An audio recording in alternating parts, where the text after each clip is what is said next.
Donc bonjour à tous, bonjour à toutes. Nous allons vous présenter Smart Test, notre projet innovation.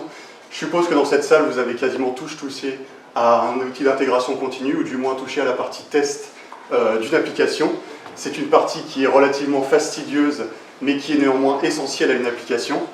Et le problème auquel le marché se heurte actuellement, c'est que c'est quelque chose qui est très chronophage comme tâche, et qui, que ce soit dans le développement du suite de test ou bien dans son exécution, avec les environnements, etc. associés, les entreprises se heurtent au problème suivant.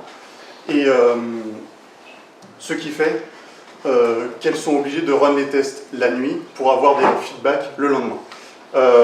Dans une approche un petit peu plus intéressante et optimisée de la chose, au lieu de run les tests à chaque push sur des composants qui sont relativement gros, chaque modification qu'apporterait sur une classe ferait run les tests de la classe associée et non pas sur le composant en entier. Ainsi, on gagnerait énormément de temps en termes de retour et donc de productivité des équipes. Cependant, de tels outils n'existent pas encore sur le marché actuel, ou du moins pas en public, et donc il vous reste deux solutions. Soit dans un premier temps, vous développez votre propre application qui intègre ces mécanismes, ou alors vous utilisez notre application Smart Test et vous économisez donc des ressources que vous pourrez employer sur d'autres projets, et enfin de l'argent et également bien entendu du temps qui est le but de l'application.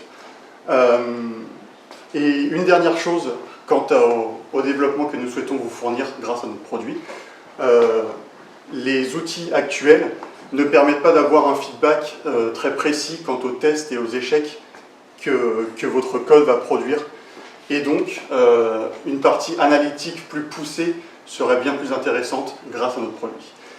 Et pour finir, nous souhaitons en 3 semaines donc, développer ces deux mécanismes, à savoir run les tests non plus sur les composants, mais sur les classes, voire même les méthodes, et donc une granularité beaucoup plus fine. Et enfin, fournir une partie analytique beaucoup plus poussée quant aux échecs, afin de l'expliciter précisément aux développeurs.